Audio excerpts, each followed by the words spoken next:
Hello friends, तो आप देख रहे हैं चैनल अकाउंट्स मस्ती। आज हम पढ़ेंगे चैप्टर नंबर 9 यूनिट 4 का from book Shivlal. Shivlal book से हम पूरी जो अपना अकाउंट्स है 12th का वो पूरा कंप्लीट कर रहे हैं।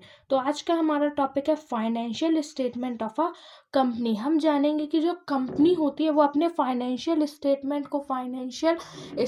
को किस तरह से बनाती है। आज हम पूरे कंपनी के बारे में आपके बारे हमने जितने भी चैप्टर्स यहाँ पे दिए हुए हैं 9 से लेकर 12 तक में, वो सारे चैप्टर्स में हम पूरा कंपनी पढ़ेंगे। यहाँ पे हमें फर्म से, प्रोपराइटरी से, सोल प्रोपराइटरी से या पार्टनरशिप से कोई फर्क नहीं पड़ता। यहाँ पे हमको क्या चाहिए, मेन एम हमारा क्या है, यहाँ पे कंपनी है कि कंपनी अपनी फाइनेंशियल स्टेटमेंट किस तरह से तैयार करती है, ये जानना हमारा इसमें मकसद है। मतलब कि कंपनी बनाती कैसे है।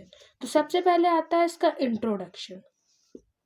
इंट्रोडक्शन में लिखा है financial statement are to be compulsorily prepared by each and every company at the end of the accounting period. इसका कहने का मतलब यह है कि जो कंपनी है उसको फाइनेंशियल स्टेटमेंट बनाना पड़ता है और ये उनके लिए कंपलसरी है, ताकि वो अपने जितने भी फाइनेंशियल पोजीशन है, मतलब liabilities, assets, loan, long term debt, current assets, non current liabilities, जितनी भी चीज़ें होती हैं वो सारी वो उस स्टेटमेंट में लिख के अपनी फाइनेंशियल पोजीशन के बारे में बता सके।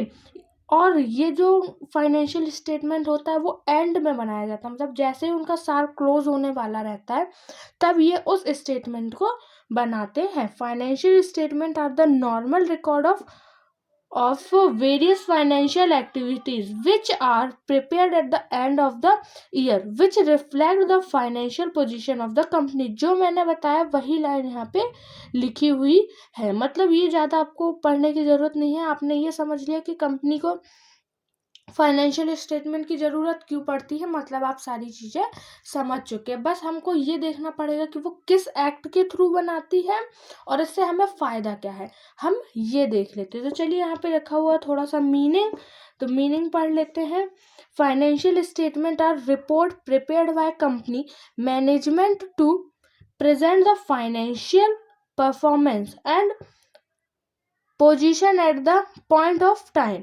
वही बात है लेकिन यहाँ पे थोड़ा सा लैंग्वेज इन्होंने चेंज कर दी। क्या कहा है कि फाइनेंशियल स्टेटमेंट से हम अपनी कंपनी जो है वो रिपोर्ट करती है कि हमारी फाइनेंशियल परफॉर्मेंस कैसी है। और ये जो होता है एक पॉइंट ऑफ टाइम के पीरियड होता है, मतलब जब हमारा 1 साल हो जाता है। कई कंपनियां मान लीजिए 6 महीने में बनाती है, जैसे कि कुछ कंपनी को सिर्फ 6 ही महीने काम करना है, उनका जो टर्निंग पीरियड है वो 6 महीने का, मतलब माल बनाना बेचना, तो वो 6 महीने में बना रही है। लेकिन कई साल में बनाती है, तो यही लिखा है कि पॉइंट ऑफ टाइम, मतलब कोई एक पीरियड आप तय कर लीजिए, साल भर या 6 महीने।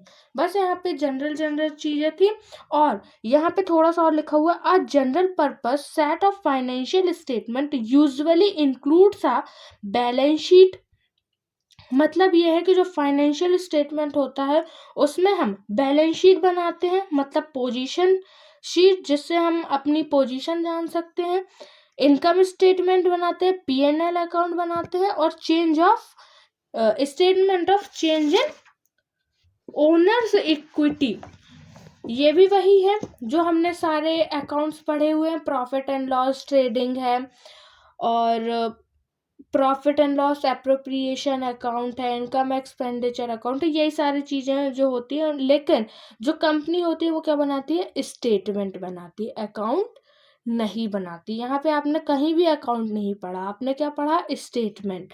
कंपनी जो है स्टेटमेंट बनाती है। और यहाँ पे बैलेंस शीट का जो स्टैंडर्ड है वो चेंज हो जाएगा, चीज़ें वही रहेंगी लेकिन नाम और फॉर्मेट चेंज हो जाएगा। तो वो मैं आपको नेक्स्ट वीडियो में बताने वाली हूँ। Objective of financial statement, objective means कि हम इसको क्यों बना रहे हैं, कि हम किस किस ऑब्जेक्टिव को लेके, किस किस मोटिव को लेके इसको बनाते हैं, इससे रिजल्ट क्या आने वाला है, इससे फायदा क्या होने वाला है। इसीलिए ascertaining the result of business operation, financial statement are prepared to ascertain whether the company is earning adequate profit and to analyze whether profit have increased or decreased as compared to previous years, so that corrective measures can be taken. The income statement fulfill this objective.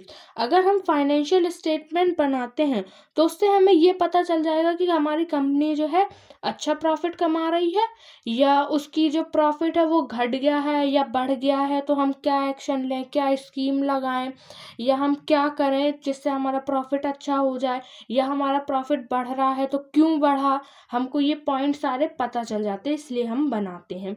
दूसरा है ascertaining the financial position. हम अपनी position वही चीजें हैं, बस थोड़ा थोड़ा सा आपको शब्द बदल बदल के दे रहा है। Financial statement ascertains the financial position of the business, the information and accounting records of the assets and liability presented in the balance sheet helps to determine the financial position of company, कि हमारा जो company है वो loss में है, profit में है, हमारा पर कितनी लाइबिलिटीज है, हमारे पास कितना असेट्स है, ये सब जानने के लिए हम इसका बनाते हैं। सोर्सेज ऑफ इंफॉर्मेशन, किस किस सोर्स से हमें इंफॉर्मेशन मिलती है।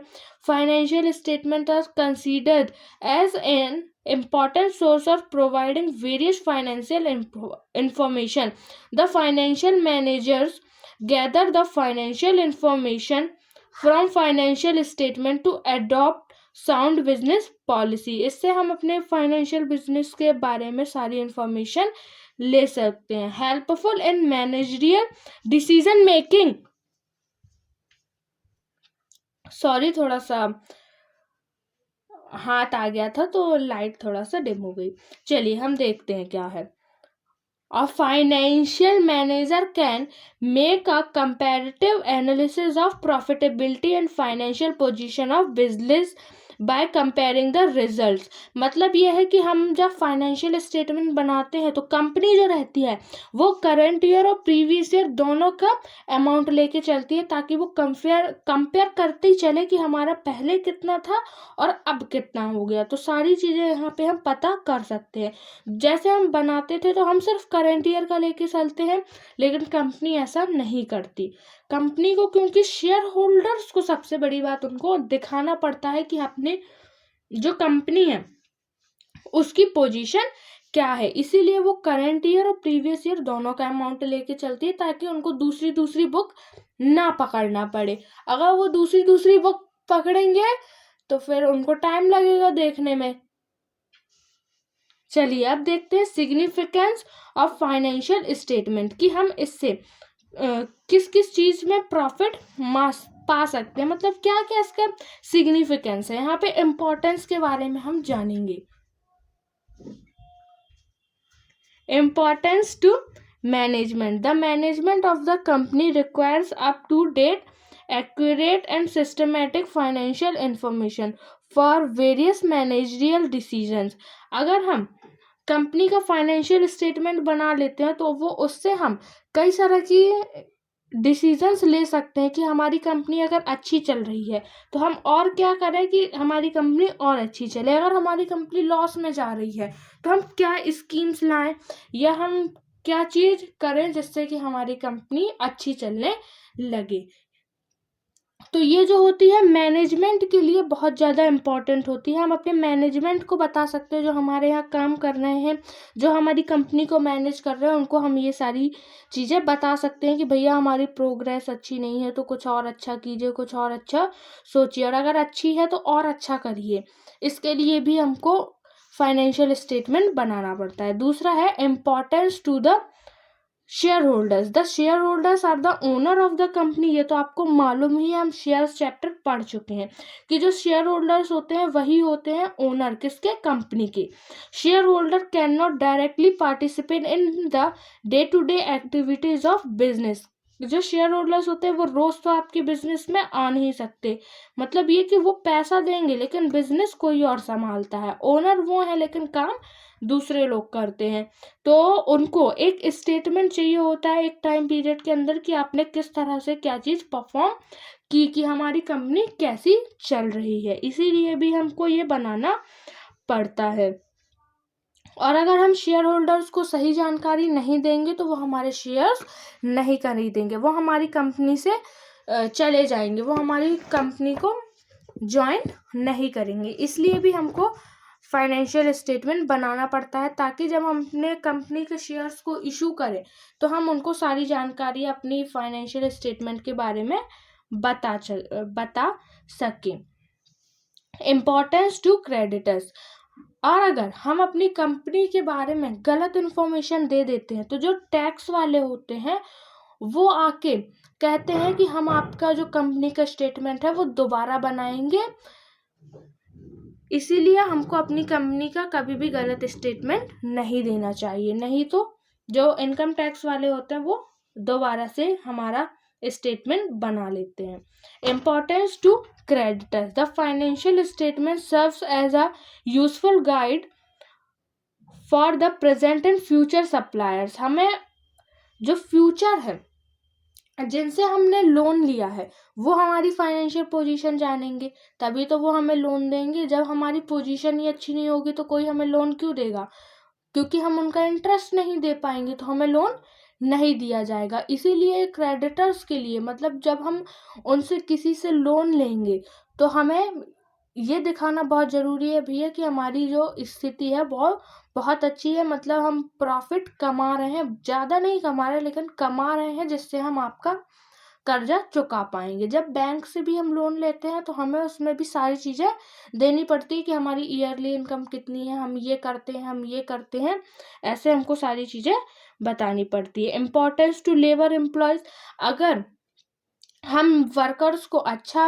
वेजेस नहीं देंगे, हम उसको टाइम टाइम पे बोनस नहीं देंगे, उनका काम अच्छा है लेकिन हम उनको उस हिसाब का पैसा नहीं देंगे तो हमारे जो कंपनी है वहाँ पे वर्कर्स की कमी हो जाएगी, तो कोई वर्कर ही हमारे पास काम करने नहीं आएगा। इम्पोर्टेंस टू सोसाइटी, अगर हमारी कंपनी अच्छी है तो अगर हम किसी जगह पे कंपनी को अपनी चलाना चाहते हैं तो वहाँ की सोसाइटी भी देखेगी भैया कि आपकी कंपनी क्या चालू कर रहे हैं, आप क्या नहीं चालू कर रहे, कितना शोर होगा, क्या गंदगी है, क्या नहीं, ये सारी चीज़ें देख के आप जो सोसाइटी है वहाँ पर कंपनी डाल सकते हैं। उसके बाद जो होता है देख लेते हैं क्या लिखा है। The financial statement have special significance to the various groups of society through not directly related with business are keep in knowing the position progress and prospect of business। हाँ, तो मैं कह रही थी कि जो कम सोसाइटी होगी वो फिर आपके यहाँ आएगी, देखेगी भैया कंपनी अच्छी चल रही है तो आप रखिए, वरना आप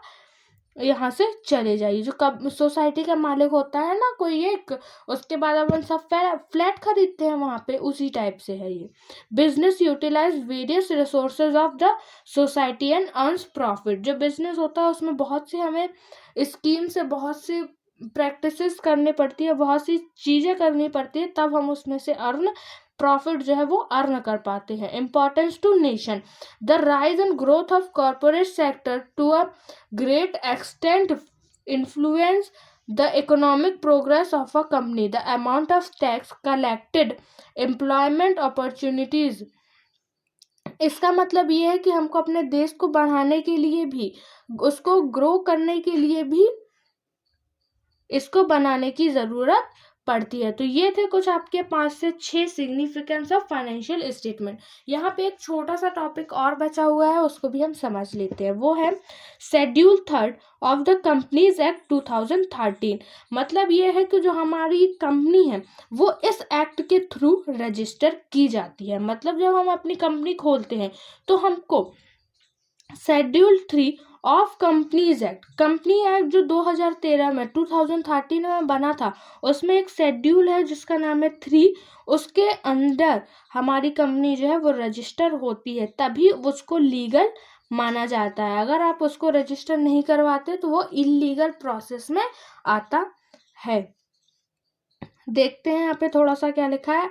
according to section 129 of companies act 13, all the companies registered under this act will have to present its financial statement in schedule 3 of the company।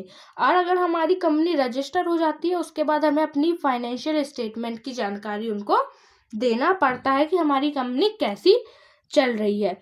The Schedule 3 of the Companies Act 2013 has been formulated to keep pace with the changes in economic philosophy leading to privatization and globalization and subsequent desired changes, reforms in the corporate financial reporting practices. It's ideal with the form of balance sheet, statement of P&L account, P and profit and loss बस लिखा है, account यहाँ पे नहीं लिखा है। मैंने पहले ही कहा कि यहाँ पे अकाउंट नहीं बनता, यहाँ पे सिर्फ स्टेटमेंट बनाया जाता है। और यहाँ जो इतना हमने पढ़ा, यहाँ पे लिखा हुआ है कि जो कंपनी होती है उसके चेंजेस को जानने के लिए हम बैलेंस शीट के थ्रू, प्रॉफिट एंड लॉस के थ्रू अपनी कंपनी की फाइनेंशियल पोजीशन उनको दिखाते हैं। It applies